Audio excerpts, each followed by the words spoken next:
Canada के दो टुकड़े करने की अमरीकी साजिश सामने आ गई। साथ साथ अमरीका का बड़ा बहरी जंगी बेड़ा ईरान के गिर्द मंडरा रहा है। लेट अली शो यू के इस एपिसोड में आप सबको खुशामदीद। Do like, subscribe and share this content. पहली खबर शुरू करते हैं। अमरीकी स्टेट डिपार्टमेंट ने तस्लीम कर लिया है कि सदर ट्रंप की एक खुफिया मुलाकात हुई है। कनाडा के अल्बर्टा का जो उनका सूबा है, साथ ही है मेरे ब्रिटिश कोलंबिया में, वहां पे जो लोग कनाडा से कनाडा की जो ये एक फेडरेशन है, रियासत से तोड़ना चाह रहे हैं, अपने आप को अलग करना चाह रहे हैं, उनकी खुफिया मुलाकात हुई है अमेरिकी सदर डोनाल्ड ट्रंप से। इसके बाद कनाडा के अंदर एक बड़ी मीटिंग मुनक्किद की गई है, जिसके अंदर वजीर आजम मार्क कार्नी की मुलाकात हुई है।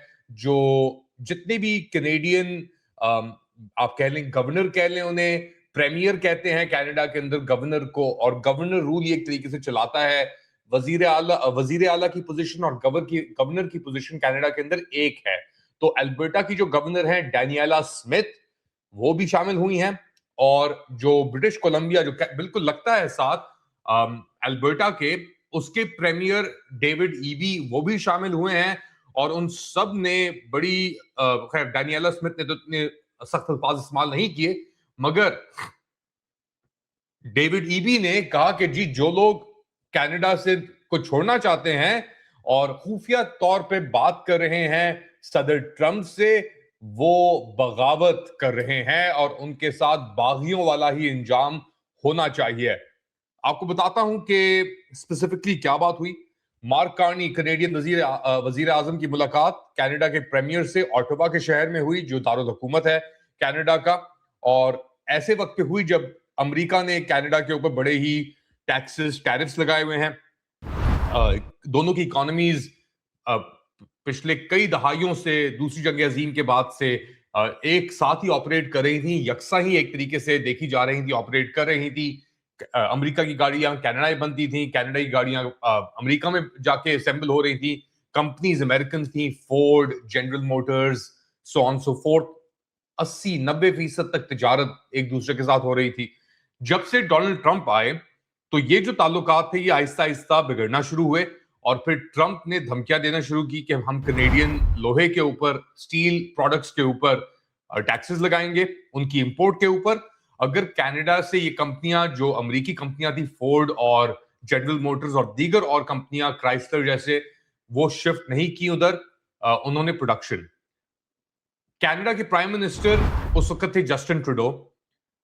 उनके ताल्लुकात वैसे इतने अच्छे नहीं चल रहे थे डोनाल्ड ट्रंप के साथ। तो फिर एक इलेक्शन भी हुआ यहाँ पे पिछले साल के शुरू में। जस्टिन ट्रूडो ने अपनी पोजीशन से इस्तीफा दिया, इलेक्शन हुआ, मार्क कार्नी इलेक्ट हुए, और फिर उन्होंने ये वजीर आजम की जो पोजीशन थी उसको जाके जस्टिन ट्रूडो से ले लिया। फ्रेश इलेक्शन हुए और उनको एक बड़ी मैंडेट के साथ कामयाबी हासिल हुई मार्क कार्नी को। उसके बाद मार्क कार्नी ने एक नया रुख करना शुरू किया, एक तरीके से आप समझ लें, अपना मुल्क का, अपनी हुकूमत का। और उन्होंने कनाडा को दूसरी और जगहों पे, जैसे चीन की तरफ, हिंदुस्तान की तरफ, कनाडा का रुख किया। यहां तक कि हिंदुस्तान के साथ मसले मसाइल चल रहे थे कनाडा के, स्पेशली जो यहाँ पे इंडियन सस्पेक्टेड इंडियन एजेंट्स और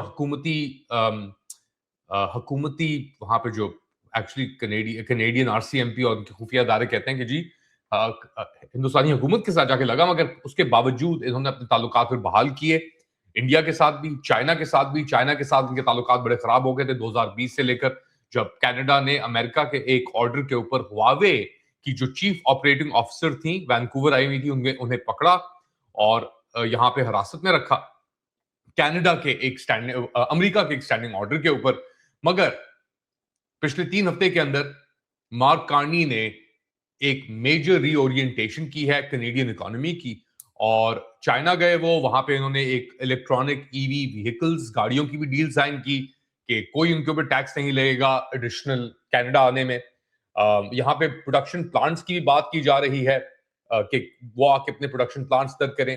साउथ कोरिया से जो वहां पे कार मैन्युफैक्चरर्स हैं, उनको इनवाइट किया जा रहा है, मेरे ख्याल से hyundai या किया को, कि आप आके अपनी गाड़ियां यहाँ पे मैन्युफैक्चर करें।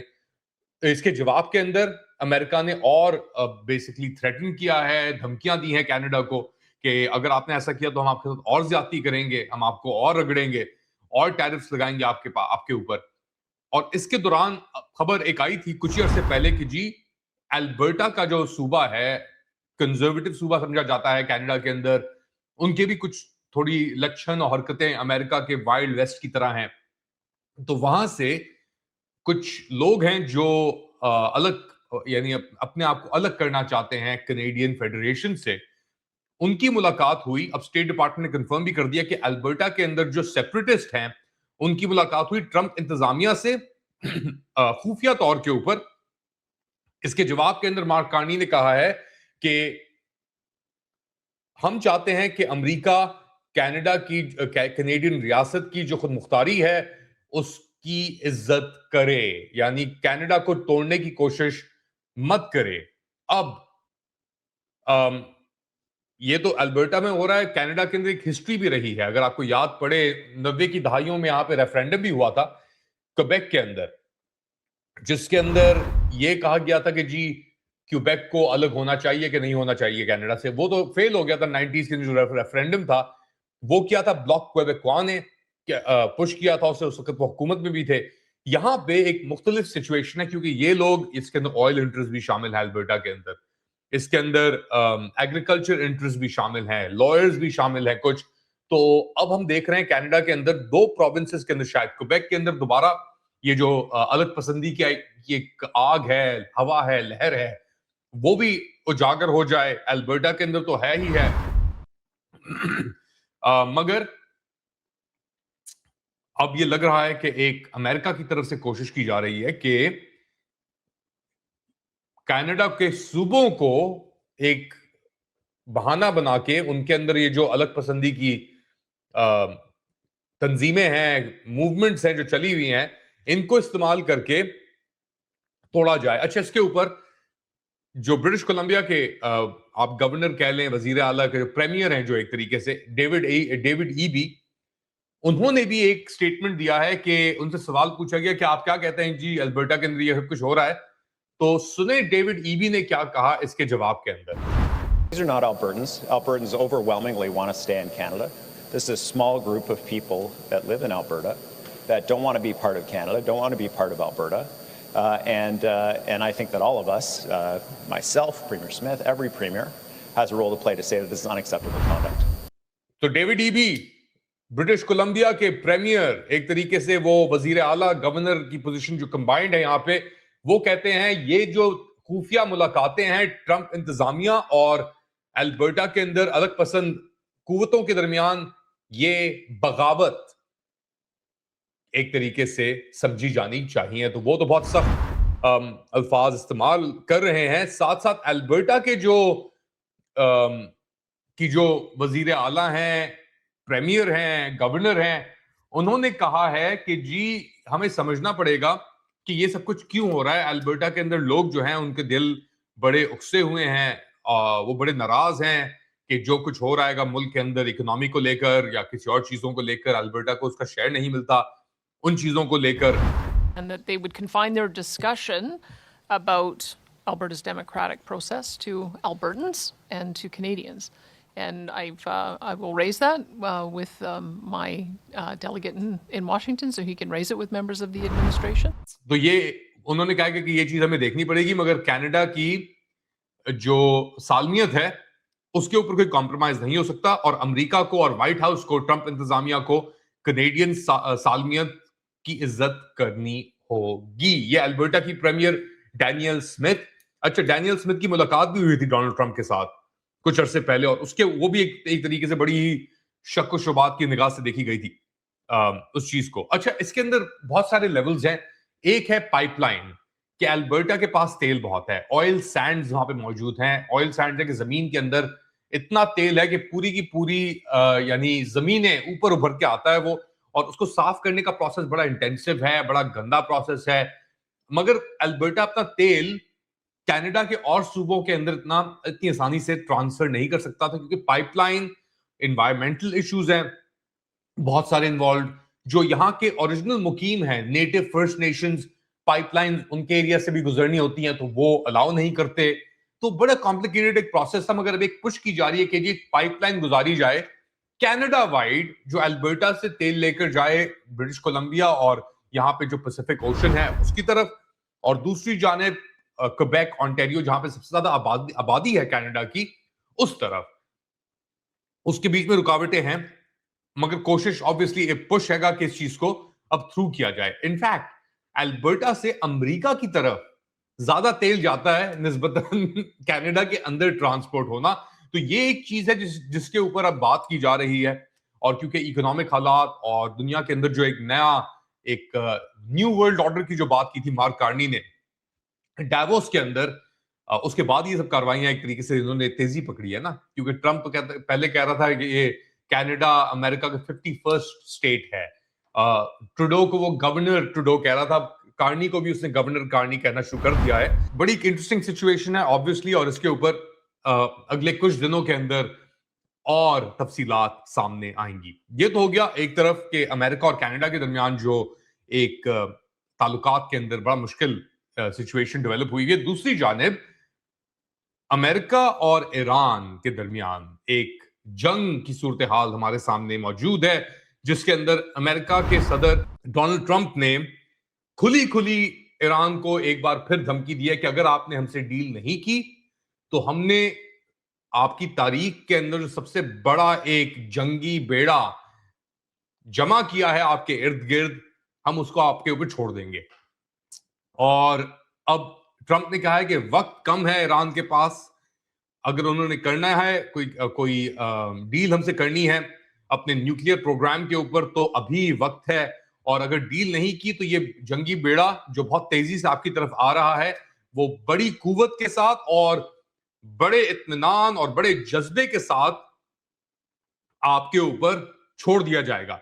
इसके जवाब के अंदर ईरान के जो वजीरे खारजा हैं अब्बास अराक्ची, उन्होंने कहा है कि जी हमारी फौज तैयार है और हमारी उंगलियां जो हैं वो बटन्स के ऊपर हैं कि अगर कोई भी हमला होता है हमसे जमीन की तरफ से या समंदर की तरफ से, हम उसका जवाब उसी वक्त देंगे।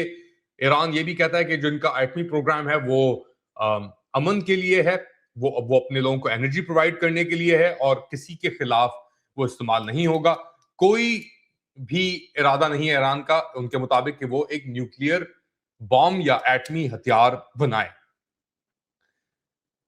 साथ साथ एक बार फिर अमेरिका ने कहा है कि जी आपके खिलाफ जो अंदर मुजाहरे चल रहे हैं ना, हम उनकी मदद के लिए भी आएंगे अगर आपने ये चीजें हमसे बैठ के बात नहीं की। अच्छा, ये हो रहा है एक तरफ बड़ा इंटरेस्टिंग माहौल बन रहा है।